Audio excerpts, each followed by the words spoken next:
Grab hold of your flies.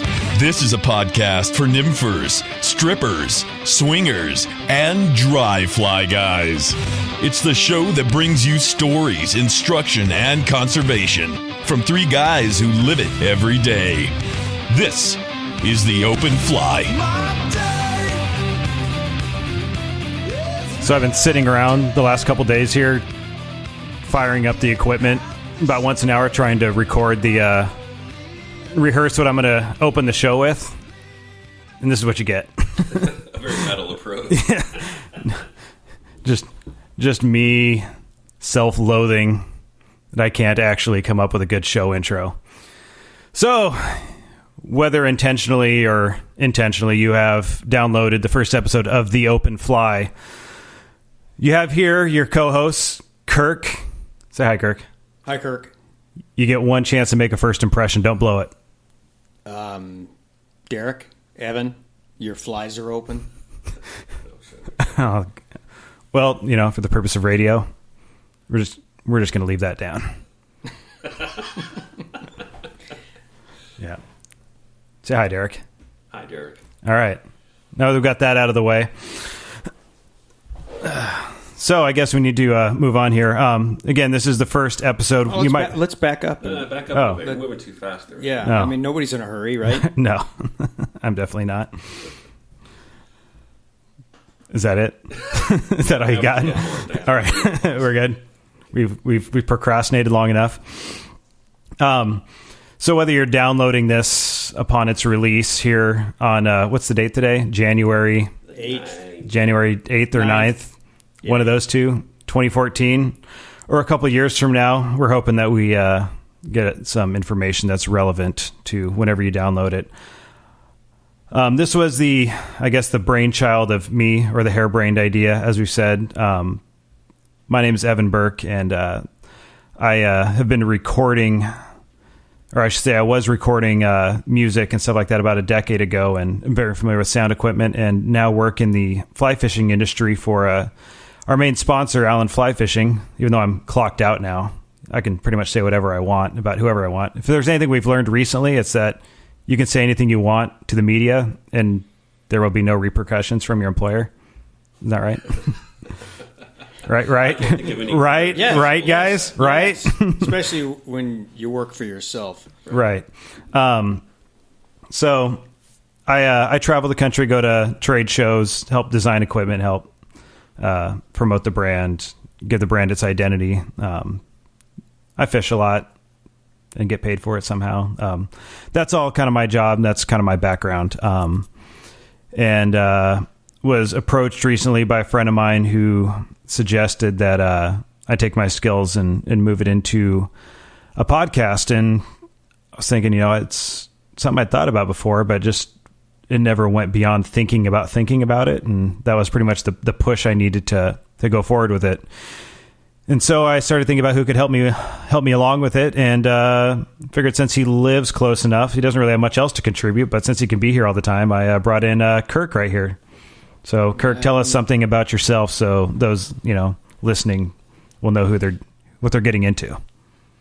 Well, I work from home, and oftentimes behind closed doors without contact with any living people during the day. So this is kind of like a socialization experiment for me to see how I can still relate to people. So thanks for that opportunity. You're welcome. Can we put him in a separate room or something? It's not comfortable right now.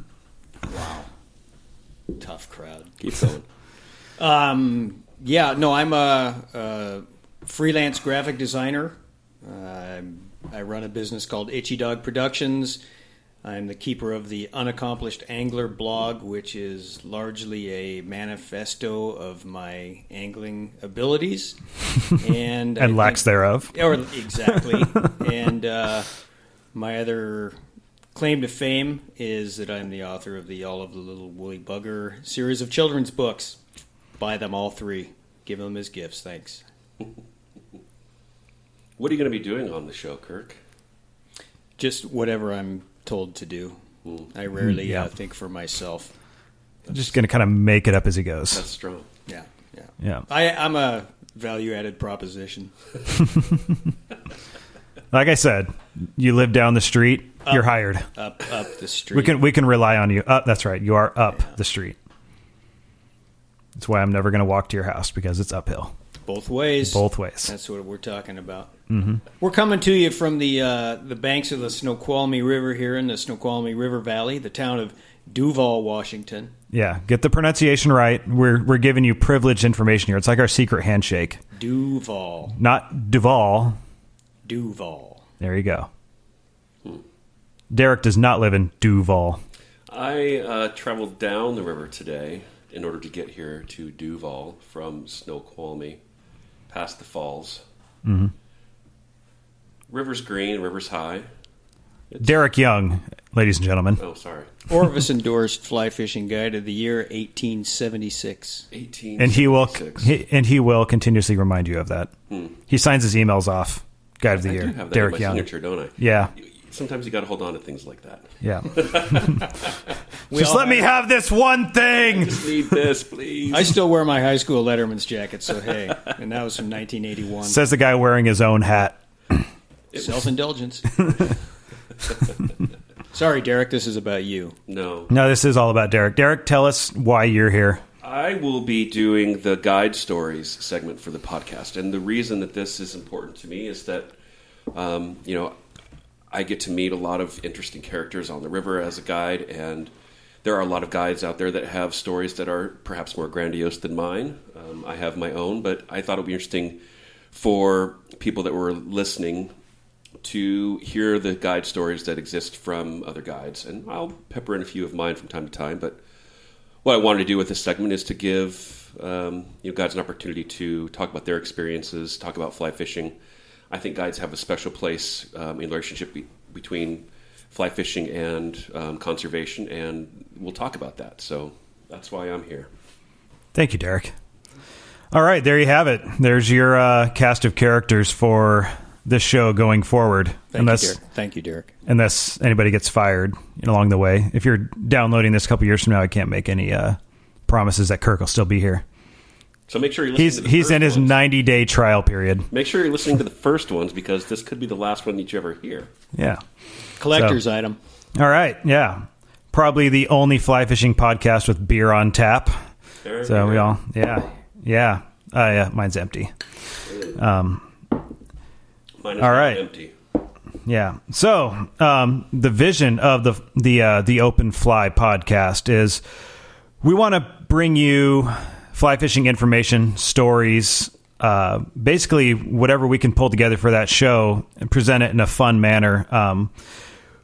We definitely want to keep this as a show that anybody can relate to and have fun with. But at the same time, we're not really going to hold back and censor it. We're not going to go over the top and try to offend anybody. But if there's a good story that pushes the envelope a little bit, we're not gonna try and hold back. So hopefully that makes it a little more entertaining for you all. We want to bring you fly fishing instruction. We'll come up with topics and try and get you a little bit of a knowledge base to learn different aspects of fly fishing, whether it be how to fish a certain method, how to choose your equipment, destination ideas, how to read your own home water, how to get dialed into your home area. These are all things that we're going to try and cover over the course of the show, which hopefully is indefinite. And we just keep doing this until Kirk's kicking the bucket, because he's kind of the old guy. So the show will last as long as Kirk does. Is basically the goal here. Even if we do. Even if we do cover a couple topics, we're not going to shy away from covering it again, because what one guy has to say about fishing streamers, a year later we can go talk to a guide on the other side of the country and ask him what he has to say about it, and we're going to get two totally different stories. So we're going to try and revisit, and pretty much beat to death any topic we possibly can in the name of trying to get rich off of this fly fishing podcast. Do you guys agree? Yes, I agree. Yes. All right. Good. I'm in. All right. 3 out of 3 ain't bad. All right. Moving on. So that's the basis of the vision behind the show. And Kirk's going to bring you into what for most show will be another recurring segment that you will all be participating in. So pay attention. Listener feedback. We here at the Open Fly Podcast care what you have to say. Kind of. We really don't, but that's the boilerplate statement. But we will read your email and make fun of it. Right, but that's the boilerplate statement that I'm reading from. No, if you have questions, comments, criticisms, you want to tell us a story, share anything, you can reach us at www.theopenflypodcast.com. We have a contact form, or you may email us at theopenflypodcast@gmail.com. And you can find us on the Bookface. Yes, that as well. Twitter, not so much yet. No, I don't get Twitter. Do you get Twitter? Doesn't get you, Evan. Good. Okay. Well, Fine. Well, fine. Your opinion matters. Yes. Drop us a line. That was what we were trying to get out of Kirk's segment there. Well, you got it. Yep. Move along. Moving on. All right. This show is brought to you by Allen Fly Fishing at www.allenflyfishing.com. Allen has made this show possible by sponsoring our equipment and everything that brings you this really outstanding sound quality. Does it sound good to you guys? I must say that. Yeah. In your ears? It's high fidelity. Yeah, you can. Stereophonic. Yeah. So Allen Fly Fishing has made the founding of this podcast possible. And they will also, this is a good segue, be donating a small token of their appreciation for the show and our token of appreciation for you as listeners. They'll be donating a product for every show for us to raffle off. In this show, we have an Allen Alpha 3 Reel Series, size 4, which you can go on their website at www.allenflyfishing.com and look up. That was the Velcro of a fly pouch. Check that. Yeah. Don't you do the little... Very silent. Yeah. Very sweet. Yes. So Color too. That's pretty you can win this reel if you are listening between the release of the show and the recording of the second show, because at the second show we will be doing a raffle for one lucky winner to be taking this home, or for us to send it to their home. Hold that closer to the camera so our listening audience can Camera? see. Kirk, this isn't video. What? Oh. Do you hear that? Yeah. So there's proof that we actually have a reel here in the studio. It is a bright Superman blue. So if you're wondering what it's going to look like, that's it. So today's date is January 8th or 9th, we decided. We're going to hopefully be recording our next show on January 20th-ish. Between now and then, you have a chance to enter to win this. And how you enter to win that is to go to our website at theopenflypodcast.com. You'll notice a donate button. And before you get too frightened, we have some very small amounts that you can donate, whether it be $3, $5, or $10. And depending on the amount that you donate, you'll be given a chance to enter the raffle for this. You can enter 1, 2, and I think 3 or 4 times. I forgot already because my short-term memory is shot. Wait, who were you again? I forgot.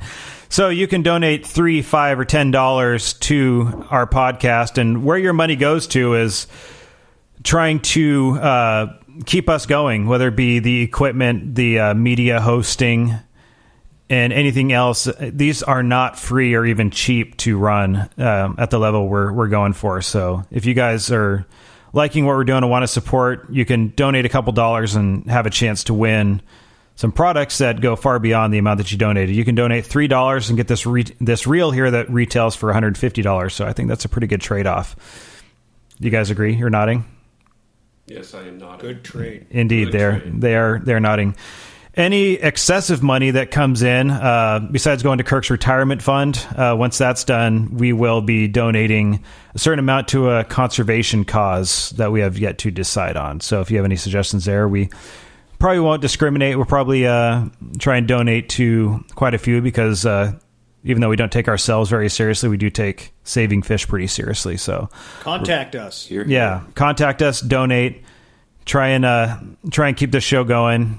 Try and keep your fish coming in. That's where your money's going, and you can win this reel and in the future other products. So if you're downloading this particular episode a year or two from now, we'll still be doing this. Just enter to win, and we'll be announcing on our next show who the winner is, and announcing on our Facebook, and just shipping it out to you. So you don't even necessarily need to be listening to that show to win. So that's how you can help us. And that moves us on to our next segment, where Derek will be interviewing various guides and getting their guide stories. So you kind of already said earlier, Derek, what you're doing. Today's guest, why don't you go and introduce who that is? Yeah. Today's guest for the first guide stories is Hutch Hutchinson. Hutch has been in the fly fishing industry for more than 30 years now. So he started out in the early 70s as an East Coast tyer, and moved west to Alaska, guided there 25 years, and has also guided in Minnesota and Wisconsin. Now lives in Colorado, works for Orvis as a regional business manager and a consultant and guide trainer. He's also a FFFMCCI, which, if you don't know what that means, that's a lot of letters. It is a lot of letters. Federation of Fly Fishing Master Certified Casting Instructor. So Hutch knows what he's doing. He's had a breadth of experience in this industry, and he's shared some really cool stuff with us. I think you're really going to enjoy in terms of guide stories. And and we'll continue to do guide stories, just to kind of give you an insider view into, maybe that experience that you've had with a guide before as a client or a sport or as a guest, as it will be. We'll talk about that. And, if you go on a guided trip, especially in a drift boat, there's a guide behind you all day long, watching what you're doing and hopefully giving you some instruction and getting you onto fish. And we're going to talk about those things that you may not see or hear, but it's probably being thought. So yes, we'll go on from there. Thank you. Kirk, what is Herb's Howler? What is this thing sitting in front of you? It's a multi-purpose game call. It looks like something we should be filling with mead and drinking from. Well, you could. It does resemble a cornucopia of sorts. It's a coyote howler call. It also imitates a screaming, dying, wounded rabbit. Do you want to demonstrate the screaming, dying, wounded rabbit? No, I'll pass. Okay. I tried using this thing a little bit more than a month ago. I was on a hunt in Montana, and it's a single reed, which I don't really have that much experience with. Talking to the microphone, Derek. We've had this discussion. Single reed call. Thank you. I don't have much experience with calls, so I couldn't get it to work. But nevertheless, we didn't see any game anyways. Can I try and call? I'd recommend against it. It's not that fun. It looks like it's missing the. We got headphones in. Our ears are protected. See, I wouldn't even know that. Yeah. Just try and demonstrate it for us.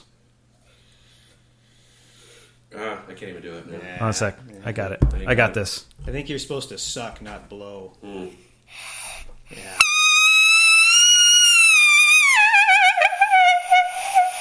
Yeah, that'll get them coming, and that'll put our audience off right away. Would it double as a squatch call if you were skilled? Could you imitate the mating calls of an adult, of a sexually mature squatch? Yeah, from my experience, and I have experience in doing this, that horn did not come out in terms of squatch calls. Okay. Yeah. So I thought we weren't going to bring this subject matter up today. We'll talk about it later. It's for another show. All right. Change of subject. All right. We're going to go on a quick break and give word to one of our sponsors and come back to you with Derek's guide segment.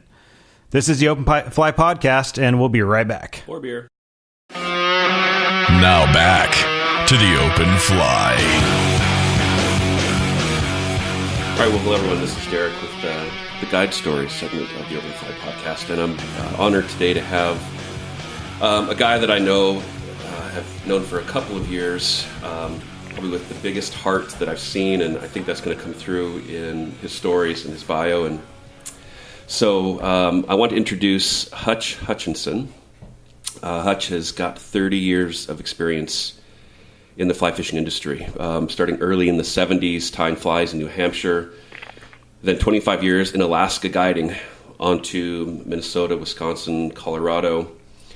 Hutch is also a Federation of Fly Fishermen Master Certified Casting Instructor. So a quick story to share on that. A couple of years ago at a guide rendezvous, Hutch was observing me casting and walked up and said, "You've got an excellent guide cast, Derek." And I said, "All right, coming from Hutch, that's got to be something really special." And he said, "No, it sucks. Let me tell you how to improve that." So right then and there, I knew that Hutch was a guy that I could trust, and I wanted to know a bit better. So this is an opportunity for all of us to do that as well. So on that note, Hutch has been a consultant and a guide trainer for over 20 years. And something that's unique about him, if you've been to Bend, Oregon, if you've been to Central Oregon and the town of Bend, Hutch designed the first ever 18-hole fly casting course. It was just outside of the old Orvis store there in Old Mill. So Was or is it still something you can go do? I don't know. Is it still there, Hutch? There are several holes still there. I believe there's 9 holes there. And the Orvis store is no longer there, but there's another shop, Confluence Fly Shop, Yep. which resides right there in the Old Mill, and they have taken over the responsibilities of 9 of those casting holes. So, and they use it quite regularly, as well as the Deschutes TU for some of their events. Nice. Yeah. Yeah, I've been to that course. It's a cool way to work on your skills and fun as well. So, the last little tidbit I want to share about Hutch is that for the last 14 years, he has been the Southwest Regional Business Manager for Orvis, and that's how I know him the best. So, Hutch, welcome to the first Guide Story Show. Hey, thanks for having me, you guys. This is awesome. Congratulations on your show too. You bet. I don't know if congratulations are in order quite yet, but we'll revisit that topic in a year. We made Okay, that sounds good. Yeah. Yeah. Right, so I guess, Hutch, the first question I have for you is, quite a long resume of experience within the fly fishing industry and with guiding. So what lessons do you think that your work life has, as a guide in the fishing industry, has taught you? I would have to say, always being prepared for anything. And I mean always being prepared for anything. I don't guide as much now as I used to, but when I was guiding full-time and year-round, and especially guiding up in Alaska, I mean, you just had so many things that were thrown at you, and it really has helped my life today the way it is. You're sitting out there and you're guiding with your guide partner, and he's in one boat, I'm in a different boat, and he gets this nice king salmon into his boat, and we're pretty close to each other. We're close enough so we can see each other and stuff like that. And the way we would typically, take a salmon, kill a salmon for a shore lunch or something like that, is we'd break out our Leatherman, we'd whack it over the top of the head and kill it and put it in the bottom of the boat. We'll have it for shore lunch and stuff like that. Well, my guiding partner, whose name will remain quiet. Oh, come on. We need the dirt. He grabbed his Leatherman, went to go hit the salmon on top of the head, and one of the blades of his Leatherman popped out, and it went right straight to the top of his hand. Well, there goes Leatherman as a sponsor. That's right. Yeah, we can cross them off the list. They're a sponsor. They're no longer going to endorse the Open Fly podcast. Oh, there you go. Thanks, Hutch. Yeah. So, you just have to be prepared for anything, because the issue at that point was this guy, unbeknownst to me at the time, was he would pass out when he saw his own blood. And he passed out, fell out of the boat while the boat was still running, 2 customers in the boat. I saw what happened, went over, had my sports in the boat, get their fishing equipment all rigged up. We grabbed the guide who was floating in the river, put the guide into my boat, went back upstream, grabbed his boat that was now doing circles in the middle of the Togiak River, kind of calmed down the other 2 sports that were in that boat, kind of screaming a little bit. But, yeah, you deal with something like that in Alaska, and heck, for the rest of my life, I'm kind of good to go after that. Yeah. Sounds like a So always being prepared for anything is the message in that one. Sounds like it was a good idea that the other guide was wearing his PFD. That's a big Roger. Yeah. Did you punch your punch card for the guide, Hutch, or was that required? Yeah. What's the limit on that? Yeah, 5, baby, 5. Yeah, that was a knockdown. Yeah, we landed 2 and 1, so we did not have the guide for shoreline still. Yeah. So that kind of segues to my next question about the relationship between the guide and the client, or the sport, or the guest, whatever you want to call it. Sports. It is certainly something that comes up. So you talk about being prepared for whatever comes your way, and that requires developing a strong amount of trust right off of the bat. If you're going to step into somebody's boat, if you're going to step into somebody's truck, you're taking responsibility for, those 2 people that you have for the day. So what do you think is the most important aspect to a successful guide and client relationship, and how do you think that stands up to the public's perception of what that should be? Well, that's a couple of different questions. So, yes, it is. It's really right from the bat, right from the get-go. My opinion is the guide needs to take responsibility for finding out what the customers want out of that day. When I travel around and I do guide programs for lodges and guide service outfitters and things like that, one of the things that I don't hear enough of is guides assessing the customer's wants and needs before the day ever starts.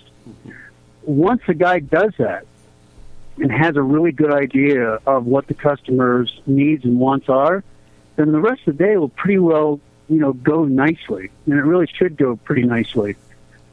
Because then that's when the relationship can really start.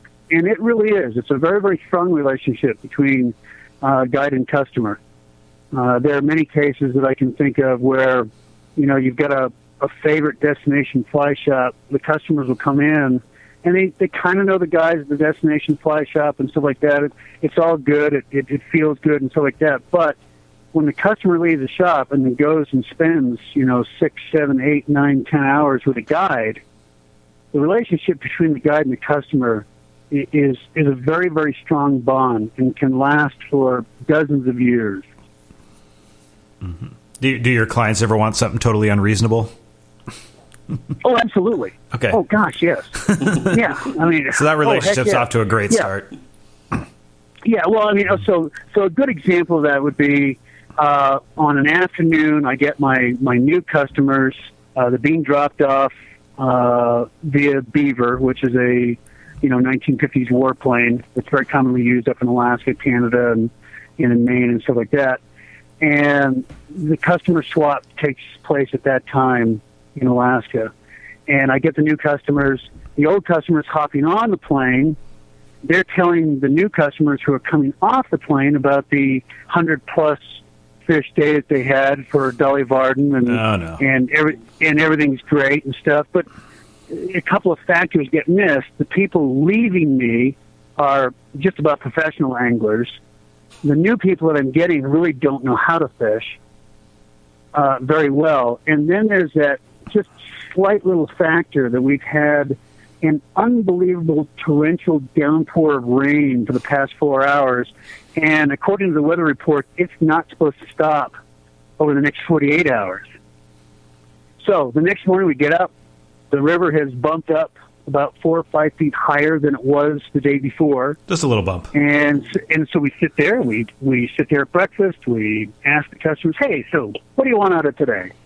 And like, wow, the guys yesterday, they were talking about catching hundreds of fish per person. And I was just like, well, you know what, guys? That isn't going to happen. So I'll tell you what, today is going to be kind of a boat ride.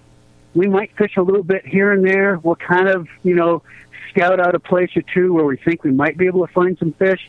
But with the river having come up 4.5 and 5 feet, I really wouldn't have too much of any expectation of catching anything today. Mm-hmm.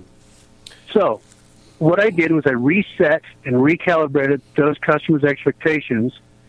We did have kind of a back pocket stash, the other guide and I, of where we could go, and we felt pretty comfortable that we were going to be able to get the customers into some fish.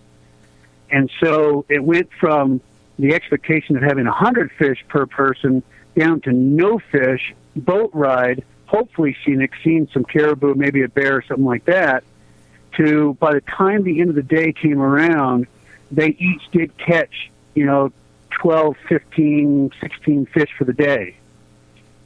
So we started out at 100 fish, set their expectations at 0 fish, and by the end of the day, they were extremely happy and extremely psyched for the fish they did catch. Sounds like every time Kirk and I go fishing together.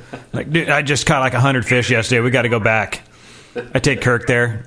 Nada. False promises. Nothing. Nada. So, Kirk, don't believe him. He's just yanking your chain. No. He's never catching that many fish. no. There's a lot of truth to what he just said, though. Actually, I've been fishing with Kirk a half dozen times. I have yet to see him get tied to a fish.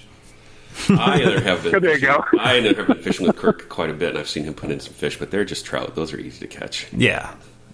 it's all, there you about, go. all about managing expectations, Yeah. and when you don't have any to begin with, it's a good day. Yeah, I'm recalibrating my expectations for fishing with Kirk. Tough crowd. All right. Yeah, I'm gonna let Derek have a segment back now.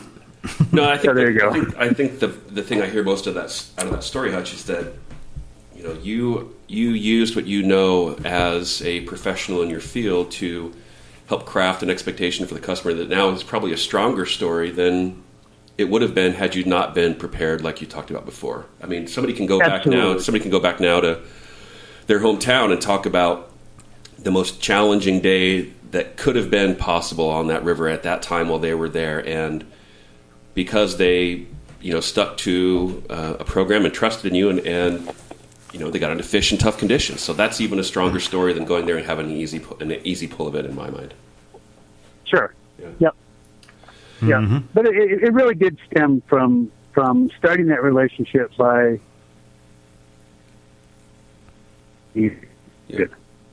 because there was no way that I was ever going to be able to meet that expectation of 100 fish. All right. So I'm going And I knew that. Yeah. All right. So a little switch gears here. So you're off fishing by your own. You've walked into a place that's sanctuary to you. You're out in the middle of nowhere. By my lonesome? By your lonesome. What should someone expect to hear from you after they've low-holed you on your favorite run in the middle of nowhere? Hey, say that question again? Yeah, you heard it correctly. You heard it correctly. So I'm asking is, if you're out for yourself fishing for the day in the middle of nowhere and you've hiked to a place that's sanctuary for you, a place you don't expect to see Yep. other people, and someone walks in below you, low-holing you, that's the term, what are they going to hear? What's going to come out of your mouth? Oh, got it. Did we lose him? Oh, there he That is. I'm going to, There he is. share some information with them. Kind of point them in the right direction if they're not familiar with that body of water. I'm gonna make sure that they have a good time, without question. But I am going to say, hey, Tommy, come here. Let's just, between you and I, let's just keep this in the down low a little bit. Tell you what, if you're not familiar with this body of water, I'm gonna help you out a little bit. I'll point you in the right direction. Here's a couple of flies, so forth and so on. But let's not post this on Facebook. How about that? There you go. So, before Facebook, we didn't have to say that, but it would be just kind of you're trying to get that bond going right away, no matter who it is. Yeah. And saying, hey, this is kind of a little private spot here. Yes, it's open to the public. Yes, it's open to anybody, but very. And yes, you people come walked here, below me and poached my water before I got to it. Yeah, actually, it wasn't Tommy; it was Dick. That's Nobody wants to be low-holed by a guy named Dick. As long as everyone's got a name tag. Hey, why don't you get back up there behind me there, Dick? not too close there, Dick. Yeah. So Not too close behind me, Dick. you've told me before, speaking of size, you've told me before that your favorite fly is a 20-incher and the variations on that fly. Do you know where Perfect segue. Do you know where the name for that fly came from, and why is it your favorite? Well, it wasn't for me, that's for sure. I mean, I didn't develop that fly. If I developed it, it would have been 1.5 incher. But anyway, It wasn't that's a Kirk different either. story. I don't know the origin of that fly. It's just that it doesn't matter if I'm nymphing or streamer fishing. There are variations of 20 inchers that you can use to do both of those. You can swing it, you can dead drift it, you can strip it, whatever you'd like to do. And 20 inchers, especially, with, tying and stuff like that, you can turn it into a streamer. You can add a couple of rubber legs and so forth and so on. So for me, that's my go-to fly. Yeah. And every time, like my wife and I, we go fishing and stuff like that, I'm usually pretty good at picking out I think I'm pretty good, maybe not. Actually, now that I'm going to tell this story, the story will speak for itself. I guess I really suck at picking out the right flies for my wife. But I'll pick out the appropriate fly that she should be using. And if she doesn't hook something in the first 6 or 7 minutes, she is always going to put on some version of a red copper John or a Batman. Okay? And those are her two comfort flies. So my comfort flies, the 20-incher and variations of that. Her two comfort flies are the Batman and the red copper John. The first time I took my wife fishing, I took her steelhead fishing, and she caught a steelhead on her first cast. So those expectations are gone. Oh, it's amazing expectations. Yeah. Continue your story. Continue. That's it. I think everybody has their comfort fly, whatever that is. And I think that, this is going to sound kind of weird, boys, but hey, that's all right. I'm a weird dude. You're in good company. There are people that believe in whatever they're using to a point where the kind of vibe they're sending off with their body, it goes up the rod, goes down the fly line, goes down to the flies. Personally, I really kind of believe that can affect someone's fishing. So if someone's not feeling comfortable with the flies that a guide has picked out, and they're not having any success, I will very often ask a customer, are there some flies that you've used before that you're really comfortable with? And by golly, I'm going to go ahead and use those flies. Yeah, I mean, if I'm steelhead fishing and I'm not using a black leech, my fishing changes considerably just out of confidence. Yep. So, and then very often as well, there'll be customers who'll say, "Hey, Hutch, can I use this fly?" And I'm just like, "Wow, that's an English-made spider of daddy long legs. It's about 4.5 inches in diameter all the way across, and he wants to fish dry flies for trout." And I'm just like, my first thought is, crap, no, that's not going to work. Holy smokes! But I've learned over time that I'm not going to just slam them down right then and there. I'll say, hey, let's throw it on. Let's see what happens. And by golly, if I hadn't had that happen to me twice and the people have caught their biggest rainbows ever, I'm just like, holy cow. All right, I will never knock someone's fly down again. I used to do that. Yeah. I totally used to do that. Shit, no, that doesn't work. Throw it away. Put it in your ball cap. Is it safe to assume, Hutch, that your wife has never seen the 20-incher then? She has actually seen several 20-inchers that have come out of my fly box. Oh. That'll be edited out. You do not have to elaborate. Right. Well, I guess since we're talking about action, let's talk about rod action. Do you prefer to bend it just a little in just the right places, or what's your favorite rod to use, Hutch? Depends what I'm doing. It really does. It just depends on what kind of fishing I'm going to be going for and stuff like that. Yeah.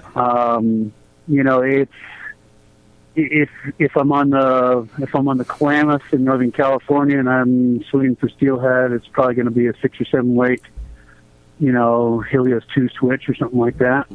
If I'm going to be fishing the upper stretches of the Crystal River in Colorado and fishing for small trout, I'm going to now that I've got it, I'm going to go ahead and try out the new fiberglass rod, and that's pretty cool. Pretty cool little stick right there.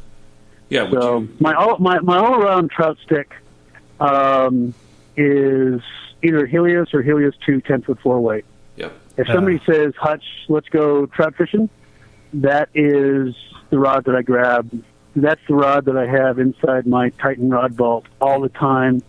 It's never been taken down in about 162,000 miles. So I'm not even sure if the ferrules come apart. Yeah, the 10-foot 4-weight for me has been just a huge success. Like, it's just so incredibly diverse in what you can do with it for trout fishing. And I mean, working for Alan, I mean, I most of the times people don't know exactly what they want. Like, yeah, I'm going to nymph sometimes I'm going to throw other things, and I just always hand them the 10-foot 4-weight. It's an unbelievably diverse rod. Yeah, no question about that. I mean, up top, like at the tip, it's a 4-weight. Down in the butt section, it's a 6-weight, and you can use it as any one of those.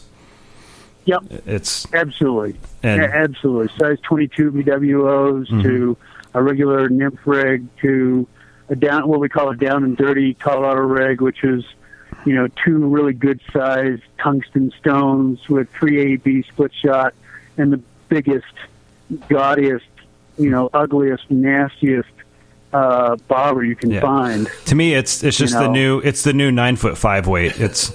They haven't been around that long, the 10-foot 4-weight, but it just seems like that's becoming just the one people kind of go for. It's just what you can do with it is amazing. So I'm right with you there. Yeah. But back to your question, for customers, for clients, if they have some experience in fly casting and fishing already, chances are fairly good they may have their own equipment. But I do carry, mid-flex rods. I do carry tip-flex rods with me if I'm going out on a trip.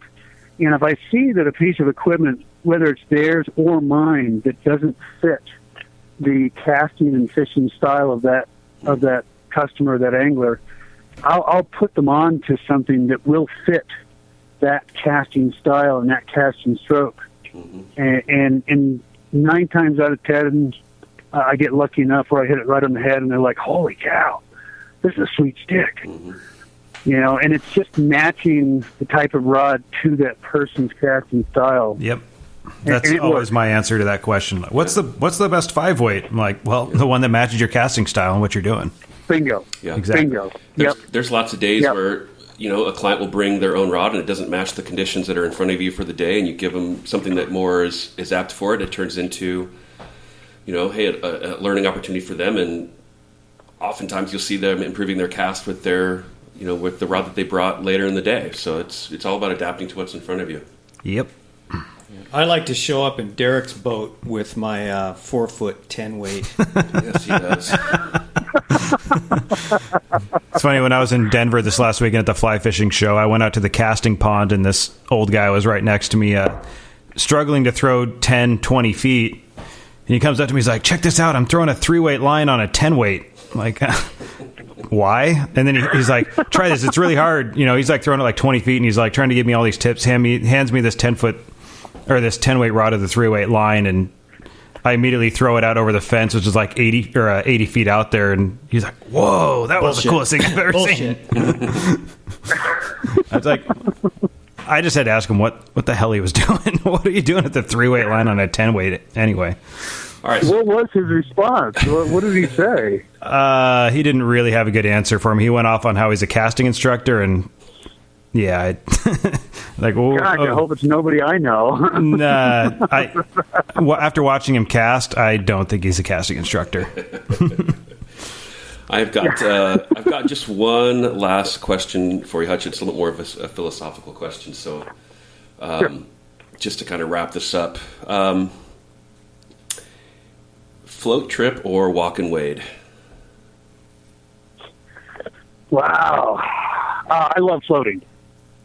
I really do. And obviously there are some situations that you can't walk and wade, but I love getting on the sticks and rowing a boat.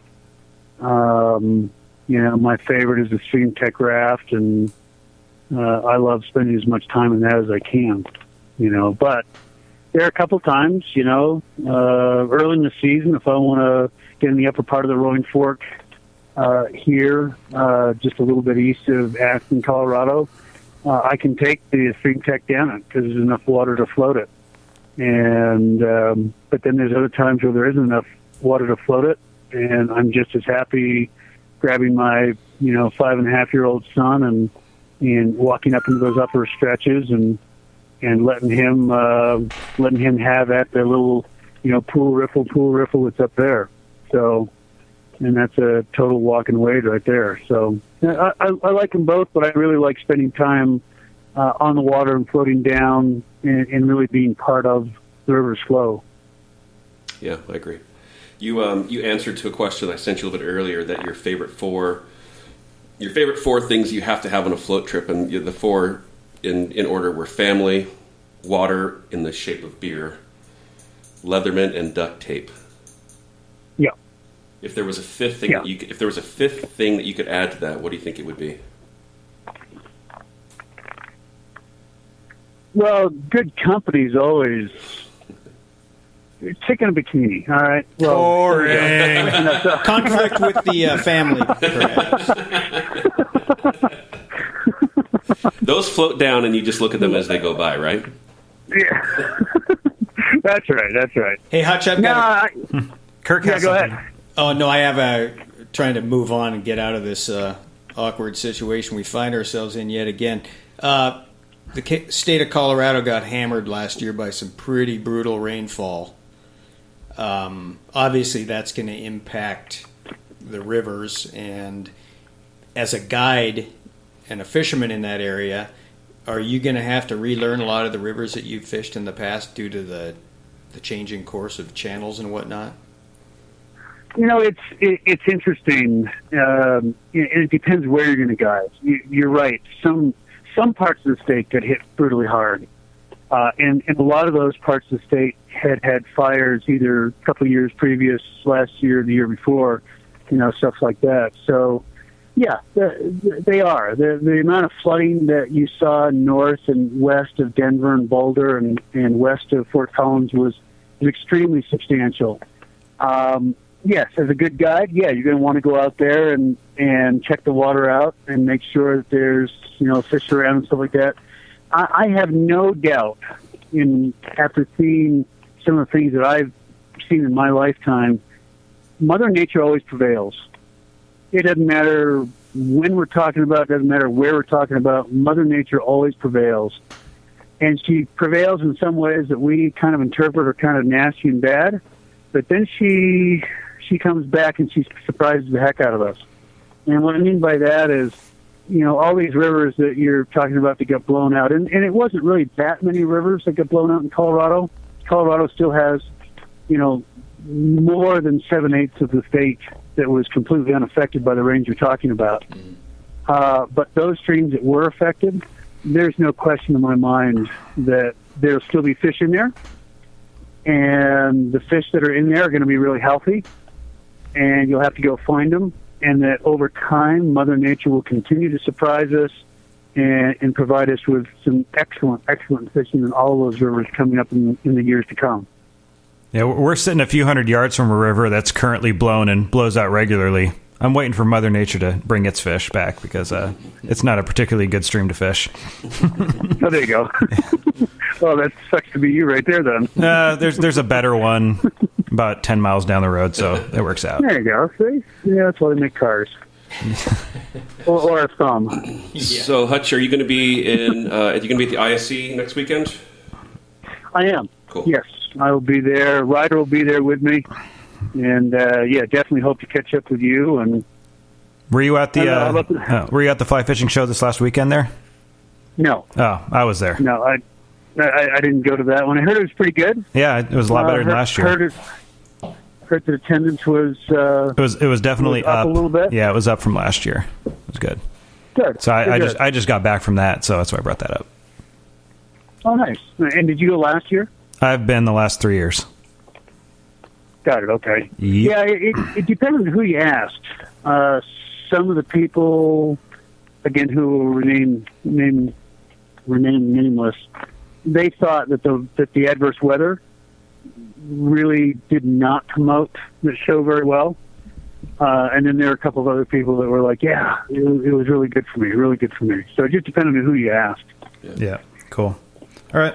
So, all right. Well, Hutch, thank you very much for sharing your time and your stories with us today, and your insight into the fly fishing industry and the guide aspect of it. And thank you for the first segment of Guide Stories on the Open Fly podcast. Appreciate it.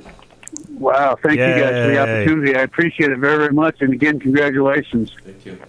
Thank you. Hutch. Yeah. If you have any questions for us, the openflypodcast@gmail.com is our email address. Or you can look at us online, www.openflypodcast.com. The Open Fly Podcast. openflypodcast.com. So thanks again, Hutch. Appreciate it. Have a great day. You bet. Thank you guys. Have a great season. Tight lines. Tight lines. Now back to the Open Fly. All right, and we're back with the Open Fly Podcast, and we have Shane Anderson on the line, who has been working on a movie that many of you have seen the trailers for called Wild Reverence. Shane, thanks for coming on to our first show. Really appreciate being here. Yeah, we figured we'd shoot high with this first show with all our guests. Set expectations high, even though it's people are going to be disappointed, from the shows from here on probably. But we kind of set the standards real high for this first show. But you know what? I don't care. I really don't care. So Shane, you got me, who you've already met, and then you got Kirk, who's also going to be here. Kirk, let him hear your voice. Hey, Shane. And then we Nice also to meet have. you, Kirk. Good meeting you.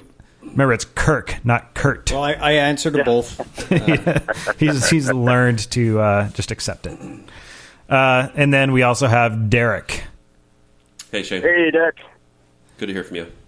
Derek Yeah, you do. Derek has probably the most talented radio voice of the three of us. So, But not the face for radio. no, that's Kirk. Don't have the face for radio.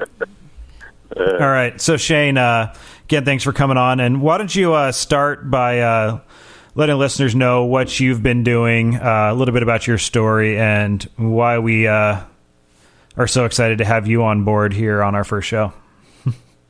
Well, I've been wrapping up a year of production on this film, Wild Reverence, the Wild Steelhead Last Stand, and I moved back up after 15 years last year. I'd been in California, I'd been a professional skier, I lived in Los Angeles for a few years, and then I returned back to college at Humboldt State University to study fisheries biology because the steelhead fever just overtook me, and I wanted to be a part of this fish for the rest of my life. And the fish was kind of something that helped me get through a really hard time when I broke my back at the X Games back in 2000. So when I started hearing of declining runs and whatnot, I figured I needed to get on it and start documenting it. So I came back home last year and didn't really realize how bad it had gotten, because Northern California is actually experiencing, an upswing and real recovery. So I was pretty shocked when it took me 50 days to catch a fish last year, and began the process of traveling around the West Coast, interviewing the top scientists and people I admired, and try to get an overall perspective. Yeah.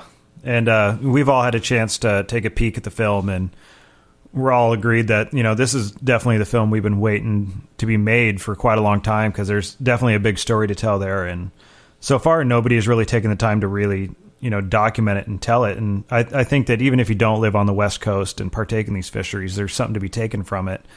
And it's just that message of connecting to the place and the fish and the just nature. And you make the point that, we're not really out there to catch fish, because when you're out there targeting steelhead on a fly rod, expecting fish is actually a pretty tall order. And it's much bigger than that, because the people that we're going to have to get to help us in this, we're going to need more than just the guys that are out there swinging on fly rods. We're going to need more people. So I think it's cool that you kind of took the approach of, here's my story and here's a way that anybody can relate to it. So I think there's something for everybody to take from it. Yeah, I mean, this is the most diverse fish we have in the Pacific Rim that is just built for survival. Like, it survived the Pleistocene, the glaciation of Puget Sound.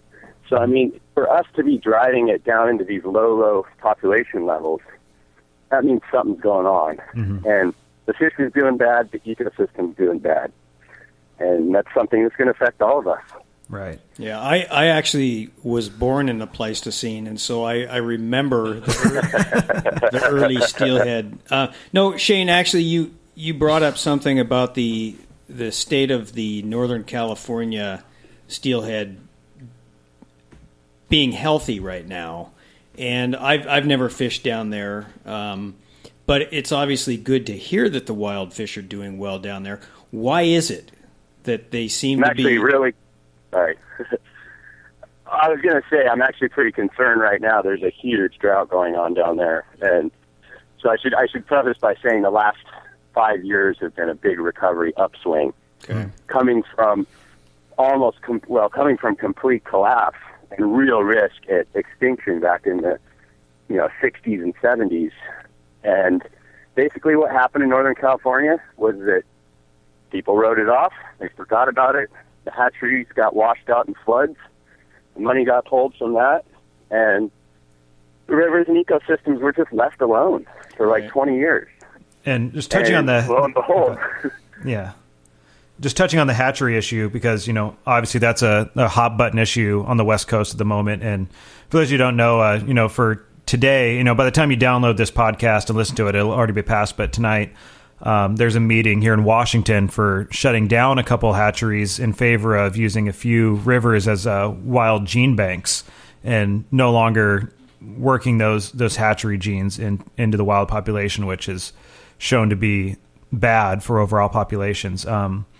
So that in mind, why do you think that the fish coming back in Northern California is a result of factors that we can control, or is there a little bit more there? Do you think the hatcheries? Why don't you tell those that aren't familiar with the hatchery, that the hatchery situation, why pulling those hatcheries might have played a role in some of those fish coming back? Because most people see it as hatcheries put fish in the river, more are going to come back. When you take those out, how are the populations going to go up? So kind of touch on that a little bit on why hatcheries coming out is a good thing for wild fish. Well, there's plenty of science that shows that when hatchery fish breed with wild fish, it reduces the fitness level and the survival of that offspring. And hatchery survival is about 10 times less wild fish. That's why we're not seeing much hatchery action coming back to our rivers, because their survival rates are getting even lower as the decades progress, because these fish are a lot of these fish, not the broodstock fish, but a lot of the hybridized hatchery fish have been inbred for the last 60 years, so their survival traits are super low. And in a place like Northern California, there's some extreme weather conditions. We're talking really low summertime flows, warm water. Hatchery fish would not be able to survive there. And to spawn with a wild fish and reduce that fitness would mean the wild fish wouldn't be surviving too. Yeah, so you're essentially taking Mother Nature out of the equation and taking a fish that hasn't gone through the same, trials and tribulations as a wild fish and hasn't had the same level of survivability, passing on its inferior genes alongside a wild fish and creating an offspring that isn't as fit for that river, is essentially what you're saying. Yeah, the first 2 years of the steelhead's life is the most important, when it imprints the rivers into its DNA, and it becomes, gets the survival mechanisms and predator avoidance and all those signals and sensors that make the fish so resilient and amazing. So if you're rearing something for a year or two in a concrete, that's not a good substitute for Mother Nature. And it's scientific fact now. It's proven that, that the fitness is lower in hatchery fish. Yeah. And we do have, we have these meetings, these management meetings where people are showing up and fighting for the hatcheries that may not pay attention to the science or may not know it. And then we have those of us that have paid attention to the science going in smaller numbers. And it just seems like those that are fighting for hatchery fish are outnumbering us. And do you think there's anything we can do to get those that are fighting for hatcheries to come to our side? And what can we do to help educate those guys? Well, we're not going to get rid of all hatcheries. And that's the reality of the deal. We can start weaning off them and start rebuilding these wild rivers, which is what we really need to do. right now, the needle is shifted completely on the hatchery side. And part of the problem with that isn't just reduction of survival and fitness, but that's where all of our resources, all of our money and recovery efforts are going in for this short-term ideal, like just thinking about the next year or the next year, rather than looking 10, 15, 20, 50 years down the road, where we need to be investing some of that money more in habitat and better management strategies. Right. So, and some of the arguments I've heard, against this hatchery removal is that we're essentially going to lose our fishery. We close a hatchery down on that river. That's done. We can't fish there anymore. And a lot of guys are obviously concerned about that on both sides. We have the conservation-minded anglers that like to go fishing, and then just the meat harvesters. They're all like, well, if we lose this hatchery, then what?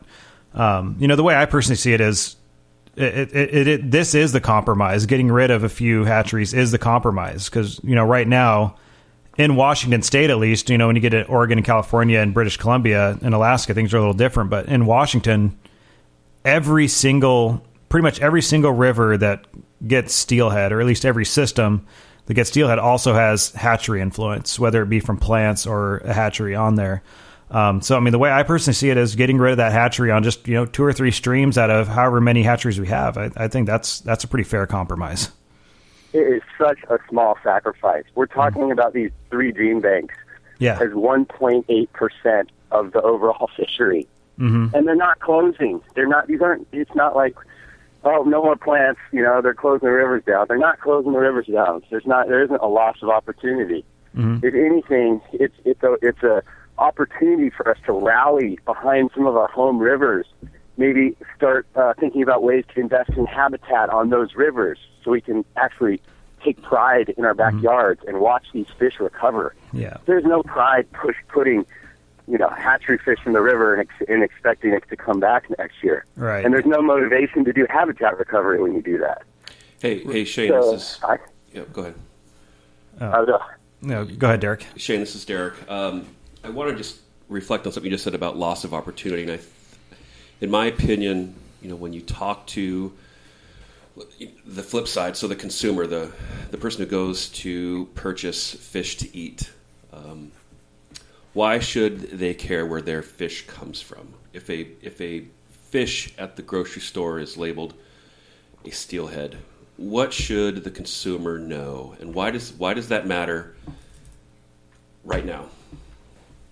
Well, for one, I don't think steelhead have never been a commercial species. They're not, salmon have always been a commercial species just due to their abundance and life strategy.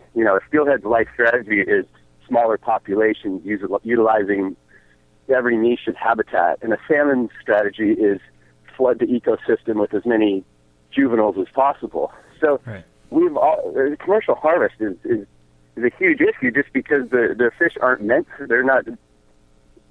It's hard to even think that there could ever be a sustainable commercial fishery for steelhead. Yeah, on Washington's Olympic Peninsula, it's the everyday reality. Anybody that's fished there is going to see the nets in the water and seeing those fish harvested, and then go back home and go to the meat market, and there's a steelhead on ice with the adipose fin intact.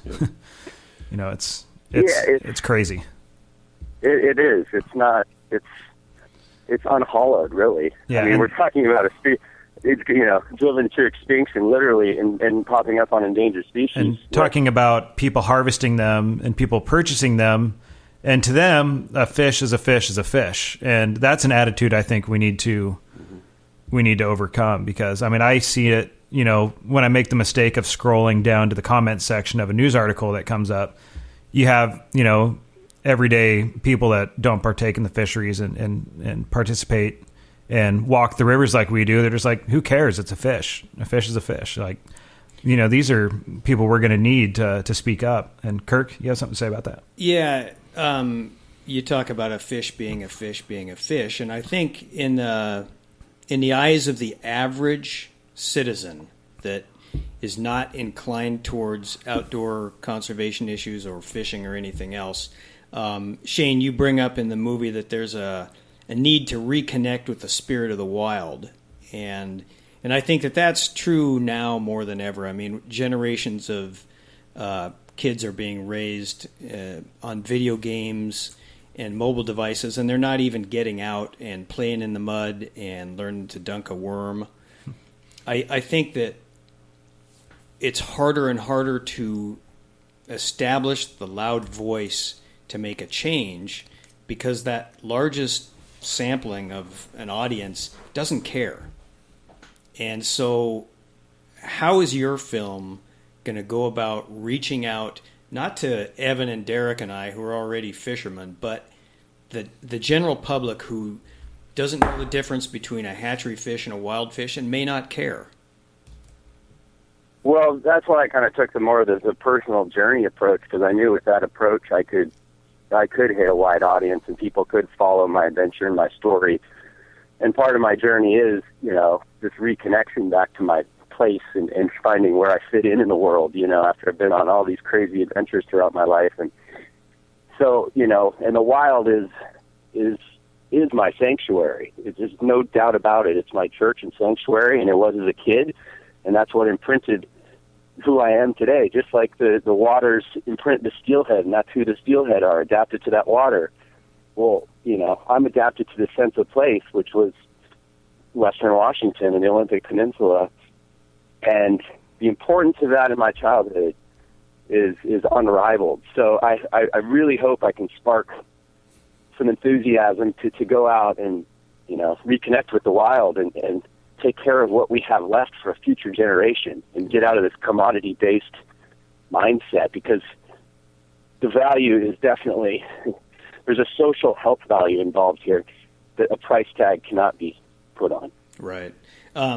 Obviously, hatcheries are not the only thing that's creating a challenge for our wild fish, but it's a big obstacle, and it's the hot topic right now. It is the hot topic, and another thing, if you can't get people excited about protecting a native species, generally you can get them excited about not spending their tax dollars unnecessarily. And hatcheries are a huge waste of tax dollars, if I'm not mistaken.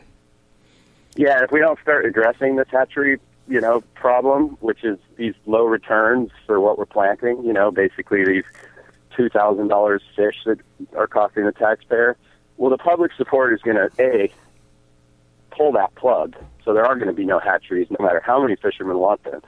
And B, the federal government's going to come in and pull that plug. So if we don't start investing in a sustainable future with wild fish, eventually the whole system is going to come collapse, because it's getting completely uneconomical. So, right. Do you have some of the data? Do you have some of the data available for, let's say, on the low end or on the high end, like say the Skagit or one of those systems that are famous for low hatchery returns? Like, what are we paying per hatchery fish caught? Well, I think it was a 5 or 10 year average on the Skagit was like $938 a fish. Mm-hmm. And it's going to, and this year it's going to be even way higher than that. I mean, if you look at the plants like on the Boga Shield compared to what's harvested. Yeah. I mean, last time I checked, there was only like 160 something fish harvested, and I do believe there's 300,000 or 400,000 planted. On the Skagit or the Bogey? Oh, that's on the Bogey. So yeah. Skagit's probably even more. Mm-hmm. So, and on the Nooksack, it was, the high was around, almost $2,000 a fish. So, yeah, on the Skagit, whose hatchery numbers are down and down and down, and those are the numbers that we see more often than not, because those are the harvest numbers and what majority of fishermen are looking at. But on the flip side, the Skagit's wild numbers at the same time have been coming back in just incredible numbers. Year after year, as the hatchery numbers go down and down, the wild numbers are coming up and up. And I mean, I know some biologists are saying that the two are directly related. Those wild fish are now 2 or 3 times their escapement goal, while the hatchery fish are barely coming back at all. And I mean, I bet you would agree with me that the two are pretty clearly related. Yeah, I mean, what would you invest in if you were investing in stocks with your own money? Would you invest in something that has a 10% survival rate or something that has a 0.5% survival rate? Right. Yeah. I mean, and the hatcheries. have like an entire century of data to back them up as failures yet. We kind of look past it and continue to build them and use them. And I'm not totally anti-hatchery.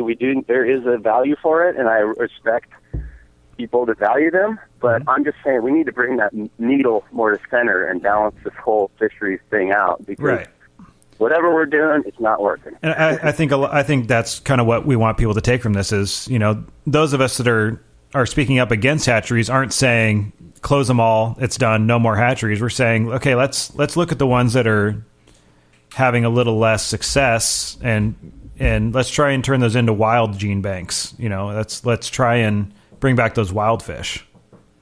And even the hatchery systems that are going to be hatchery systems, like on the Cowlitz rivers or areas that have been choked off by a dam, and that was the trade-off that happened 50 years ago. Even on those rivers, there needs to be hatchery reform, and then look into different kind of brood stocking techniques or something to get those survival rates up. Yeah, let's do something different. We've been doing the same thing for 100+ years, and it's failed. So let's maybe take a river or two out of the however many dozens or hundreds that we're doing the same thing on, and let's try something different and see what happens.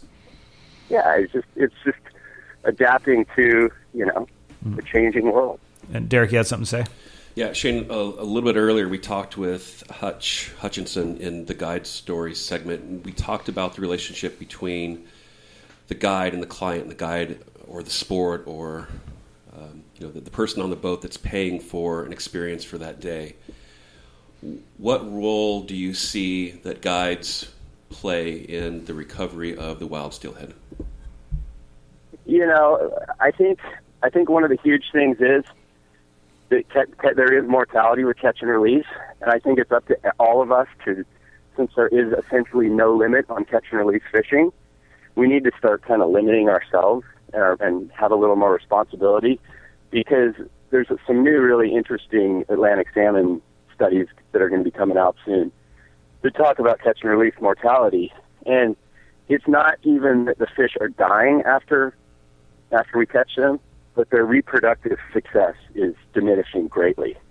Mm-hmm. So I guess we need to limit how many fish we catch, basically, since there are no limits. Because you read blogs all the time of, 20 fish days here and there, and, that's it can't sustain like that. So I think it's the responsibility of guides and anglers to just limit themselves, really. Dial it back a little bit.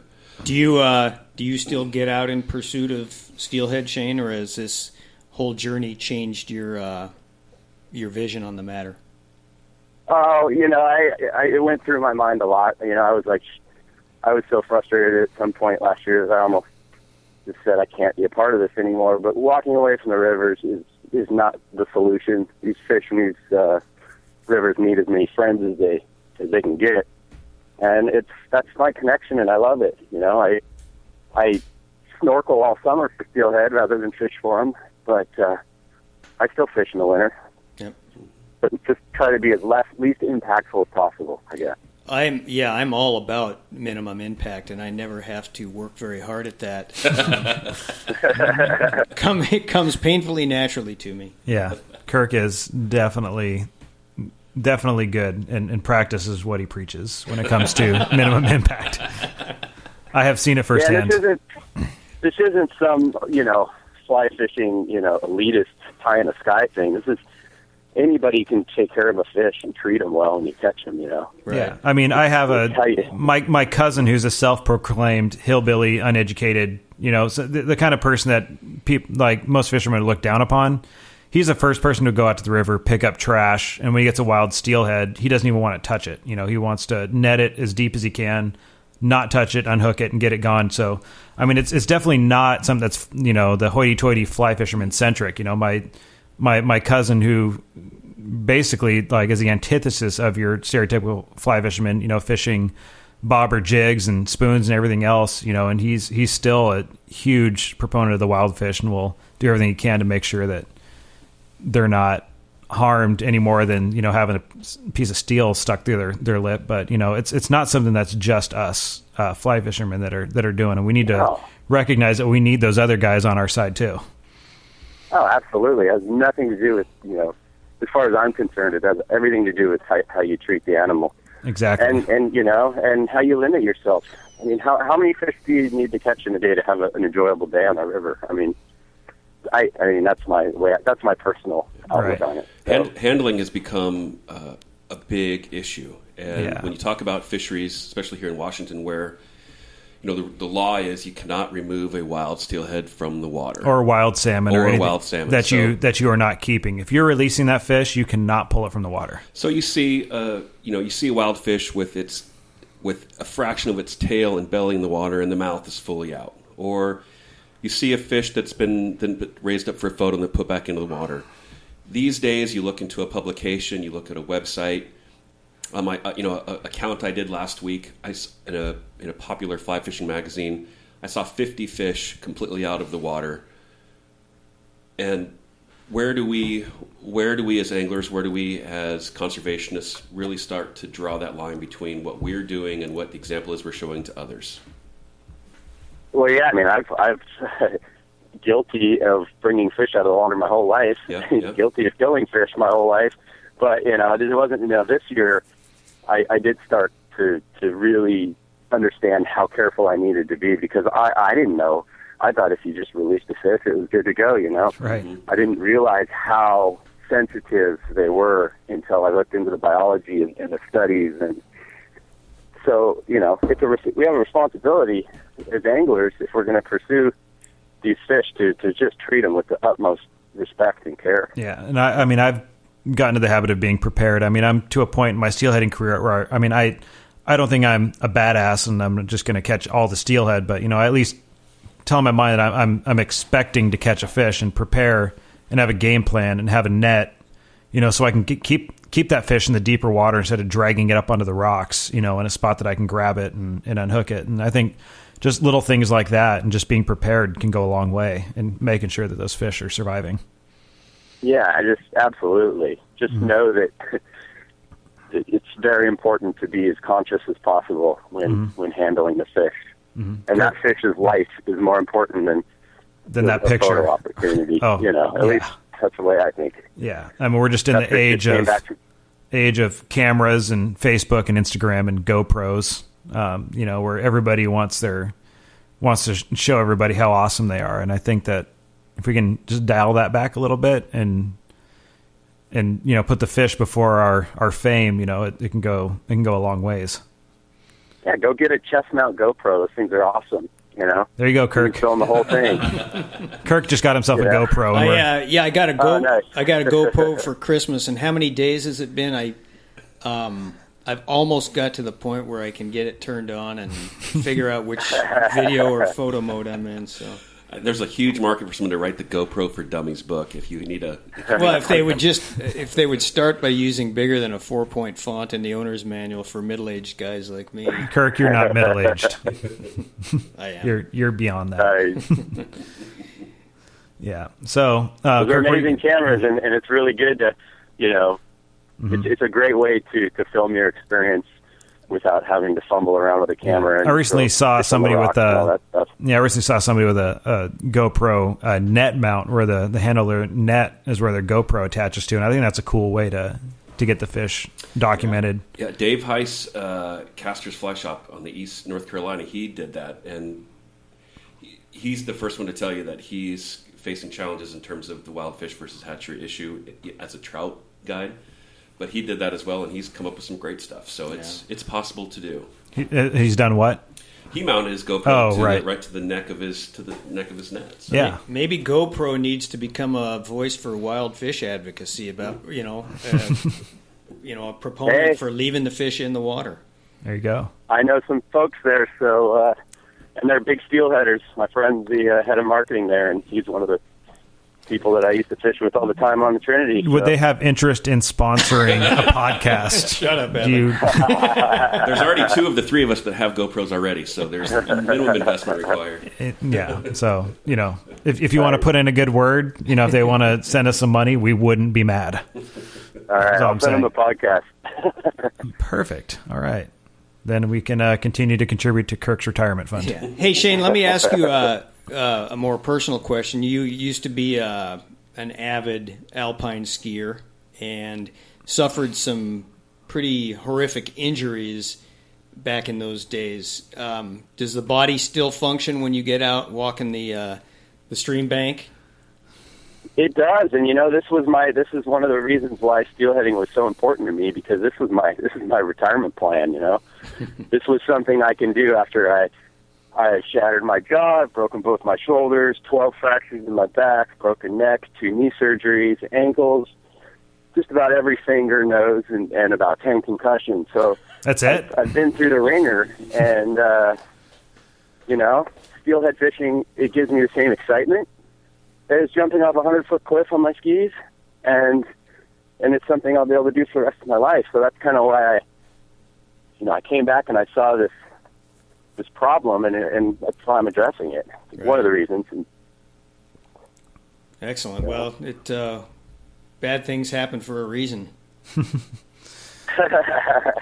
Yeah. Which yeah. Also, the bad things happening for a reason. Actually, I think that's a good way to move on. I was going to ask earlier, and you had released recently to help this wild gene bank issue, a segment of your video that talked about the Toutle River and its comeback after the eruption of Mount St. Helens that essentially wiped out anything that was in that stream or anywhere near it in 1980. I don't know. I wasn't alive then. 80. Kirk? I was in high school. It was 1980. Yeah.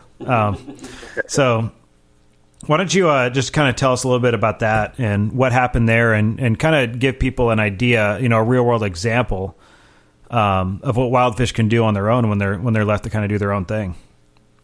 Well, when Mount St. Helens exploded, that was the biggest environmental disaster on the West Coast. It's 400 times the size of the bomb that leveled Hiroshima. And everybody wrote off the Toutle and the steelhead as, okay, we'll check this out over the next 50 and 100 years, and this will be our research study on these fish to see how they recover. And they were given the time frame of 50 to 100 years, is what they said. Yeah. Okay. Oh yeah. Carry on. According to Bill McMillan. According to Bill McMillan. Yeah. All the biologists that back then were basically like, yeah, right. And lo and behold, 5 years later, the fish are coming back, and they're not only coming back, but they came back in bigger numbers than any other river in Southwest Washington, from the Kalama, than any other of those rivers that are pretty close to the same, river mouth. In the and that was within how many years again? 5. Yeah. Okay. So, and then for and that's with no hatchery help. That's just forgetting the river, leaving it alone, letting it do its own thing. Yeah. And this is they were saying 50 and 100 years. 5 years later, it's got the biggest run in Southwest Washington. And after that, somehow this idea that this was going to be a nice recovery project and experiment to watch wild fish return, they saw it as a fishing opportunity, and decided to start planting fish in there again, hatchery fish. And it's never been anywhere close to what it was. But they just keep keep pumping them in there anyway. And that's one of the rivers that's on the list of ones to go into that wild gene bank thing. But still, go ahead. I don't even think they were pumping them in there. I don't think there was huge numbers of plants. But on the graph, there was years where they planted quite a few, and directly 2 years later, the run would actually be smaller.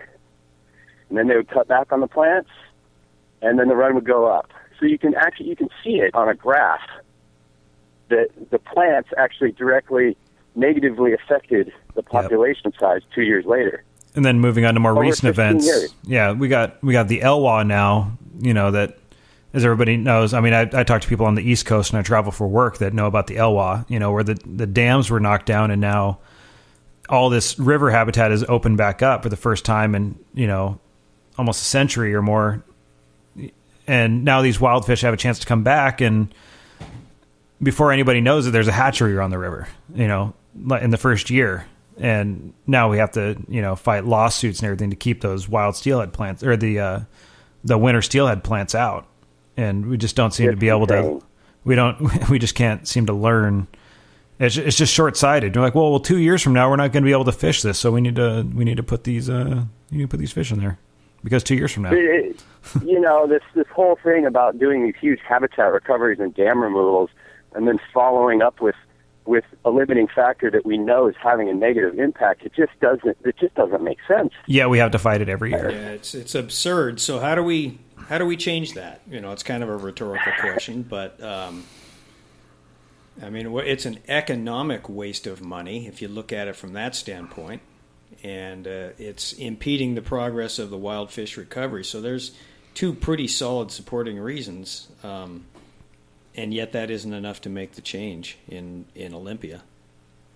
Well, anglers are definitely going to have to start getting on a page together here because this divide is not helping the situation. Nope. And it's like we have faith every time we leave the house to go fishing. That's what fishing is faith. Yet somehow we're losing faith in the animal that we love and that we're pursuing. And we don't believe it can come back anymore. And, so I guess the truth all comes down to faith. Yeah, so you're talking about uniting the voice of the fishermen. For those listening in that may not know what the disparity is, just real quickly touch on what that means that anglers are divided. Oh, it just seems like there's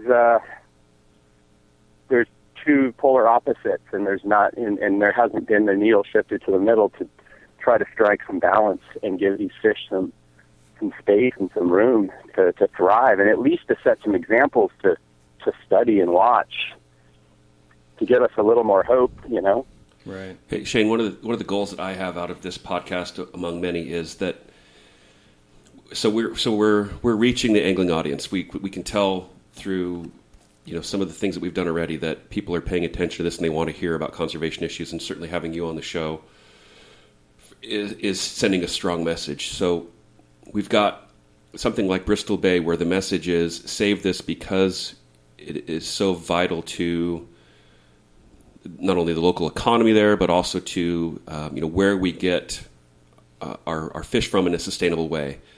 On the flip side, the message from your film is we have to save these fish because there's so few of them.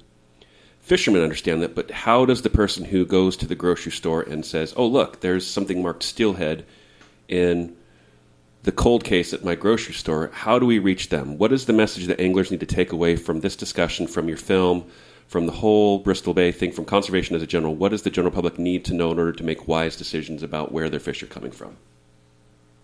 Well, I think it's kind of similar to the bluefin tuna debate, we know these things are on the decline. The science is there.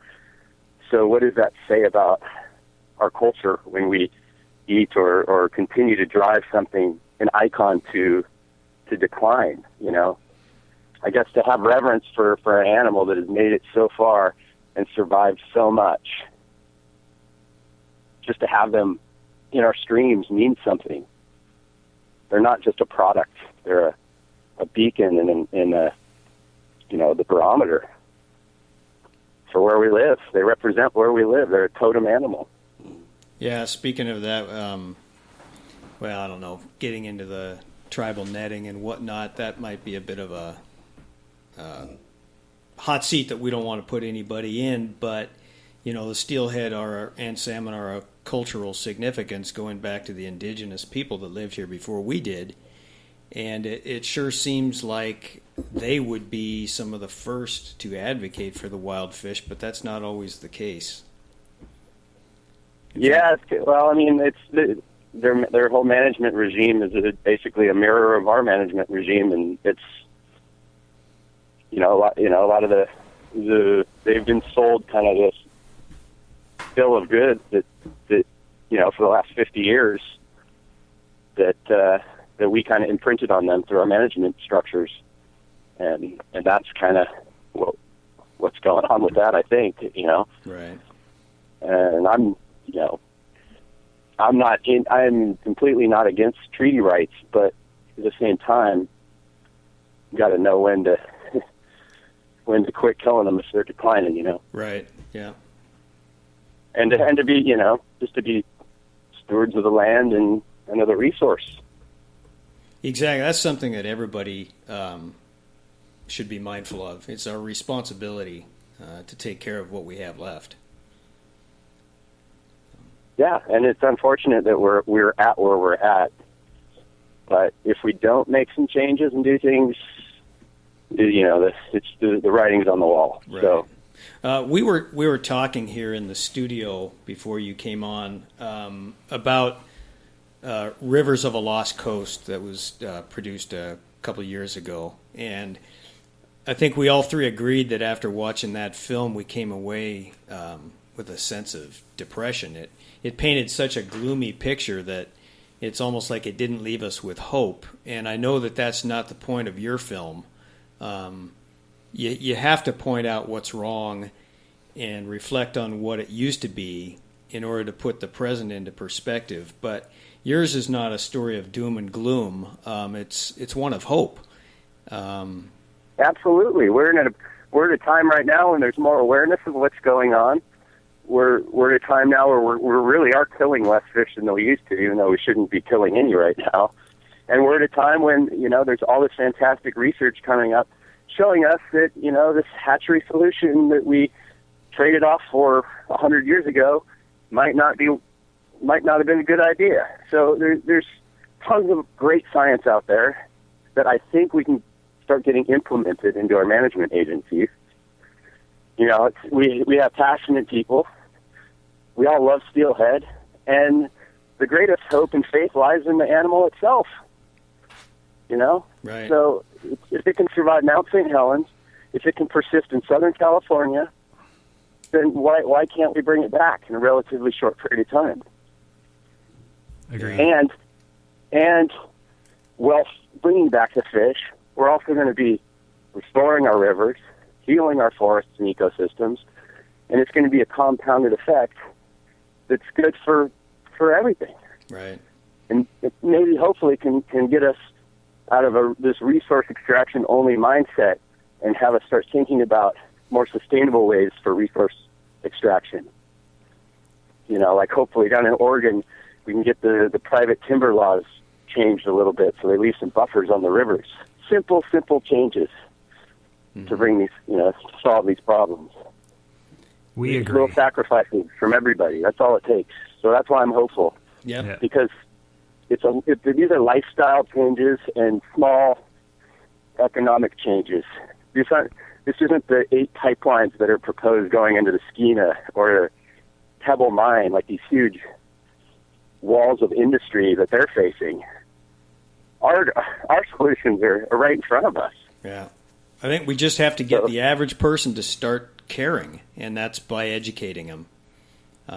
I think apathy comes from lack of awareness. I hope so. You know, my mission is just to kind of share what I've learned this year, because I didn't know anything about this a year ago when I started. And I hope through my journey, you know, people will see I don't have some secret weird agenda. I wasn't funded by any group or anything. You know, it was just me with my camera out on a mission to find out what was going on. Yeah. So, And you explained to me earlier that before the show that you have a kind of a unique strategy for getting this message out there with your film, and seeming to you know, you told your story in a way that people that aren't fishermen can relate to, and you're going into film festivals that aren't associated with fly fishing. What are some of the places that your film is going to be viewable here soon? Well, I mean, I got a bunch of deadlines I got to submit for on February 1st, so I don't know what festivals I'm getting into because it's a submission process. Mm-hmm.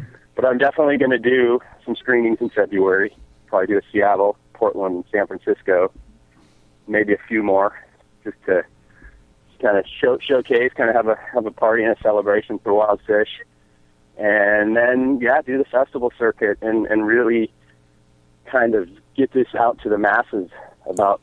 And by masses, you mean the general public, not necessarily the fly fishing masses.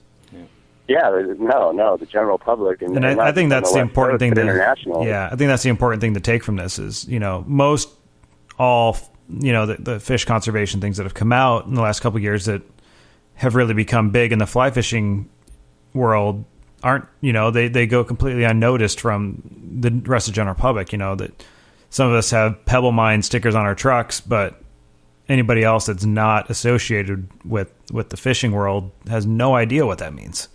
So I think that getting it out to those people is huge.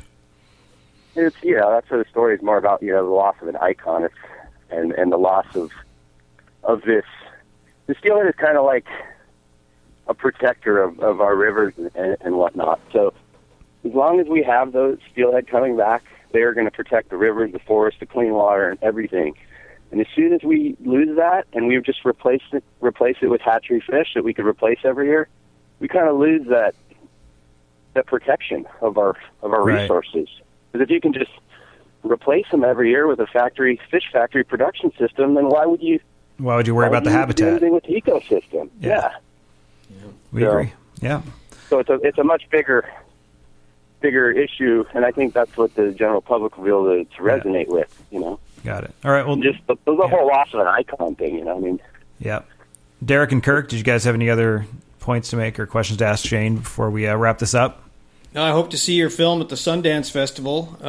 Robert Redford, as you know, is a huge conservationist, and I'm sure he's listening to this podcast. Oh, he's one of the 4 people that downloaded this. Awesome. Derek looks like he's about to take a Sundance. nap, so I think Derek's ready to go home. Oh no, I'm Already? wide awake. Yeah. Oh, you are? I'm ready to go. It's only noon. Yeah. Ready to go to the river. Yeah. Our I'm rivers ready to go to the river.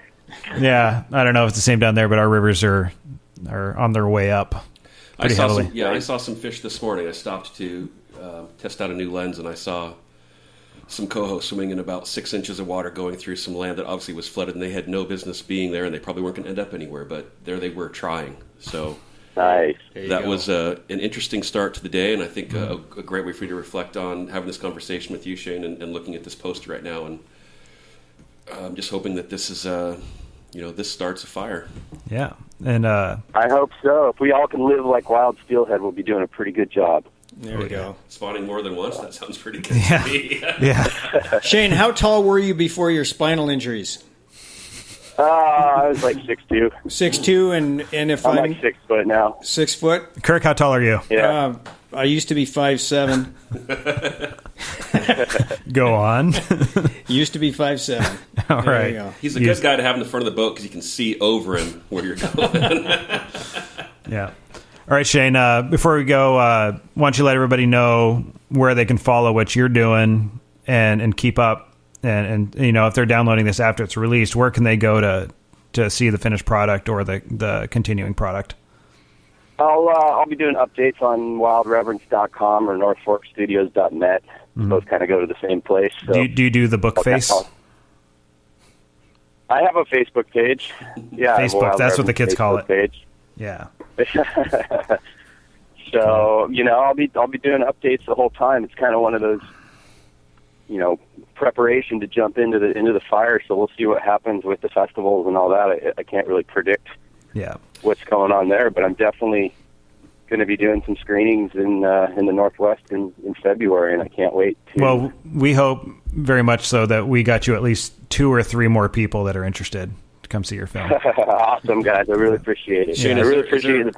Yeah, is there a way to contribute to? Is there a Kickstarter campaign? Is there a way to contribute to getting this film out? Or There was. I donated money. Okay, yeah. So what's next? Kickstarter's over right now, but I got a store with on my website with all the posters and T-shirts and whatnot. So I got your poster on my wall here in the studio. Yeah, I'm looking at it. Yeah, Awesome. Derek's got front and center view of it. I'm trying to figure out how to get that logo into a Steely. Because I got my logo inside of a Steal Your Face. I bet I could fit that. He's been that trying to into get Steal Your mug shots Face. of me to get the poster in the background to show that we're not lying. Nice. Yeah. Good Cool. work, Shane. Yeah. Thanks, guys. I Great work. really appreciate it. It's totally awesome. It is We awesome. got to keep up the good fight and bring these amazing animals home where they belong. All right. And I guess that's one more thing is why I feel hopeful. is because right here in the Northwest was historically, the mecca for the productivity of these animals. So there was a lot more fish here than there was up in Skeena country and anywhere else. So if we can bring back that productivity, we should be able to recover our wild steelhead. And we're all going to be happier. Yep. All right, everybody. Shane Anderson from North Fork Studios with the film Wild Reverence. You can follow him on Facebook, look him up online, all of the above. Shane, thanks so much for coming on and helping us kick off the show in a way that's going to be hard to top within the next couple episodes. But you know what? We don't care. If you have some ideas, well, keep up the great work, guys, and hope to walk a riverbank with you soon. Yeah, let's do it. Sounds good. You don't want to go with Kirk, just say no, but I'll go with you. He is the literal banana in the boat. I am the unaccomplished dangler. Yeah. All right. Thanks again, Shane. Talk to you later. All right, guys. Bye. Later. All right. So there we go. We don't really have much for you for this episode. And after that many beers, I got to go use the bathroom. So we're going to cut this off. That's as good a reason as any. Derek? Thank Kirk? You. Yeah, great show. Good. Anybody else have anything to say? Good start. Besides anything, the predictable, great show, guys. Just remember before you leave the studio that your flies are open. That's true. So I think it went well. We haven't really matured into our radio personalities yet. We still need to kind of have our identity crisis where we try and find the happy medium between coming at you, the open fly Sunday, and just totally bored and uninterested in what we're doing. We'll find that balance. Kirk Werner coming at you, the unaccomplished angler. Crazy Kirk. Evan, cut. Yeah, time to go. Oh, are we done? Yeah, time to go. We're done. All right. Thanks, Crazy Kirk. All right, we'll be back hopefully in another week and a half, 2 weeks, somewhere in there. We're going to hope to do these every 2 weeks or so. We're not going to be on a set schedule because, believe it or not, the rest of us have real jobs and families and things and stuff and whatnot. And, we're going to do these as much as we can, but we'll be posting up soon. Don't forget to go to our website and hit the donate button to enter to win a prize from our sponsors at Allen Fly Fishing. And we will see you in a couple weeks. Goodbye. Goodbye.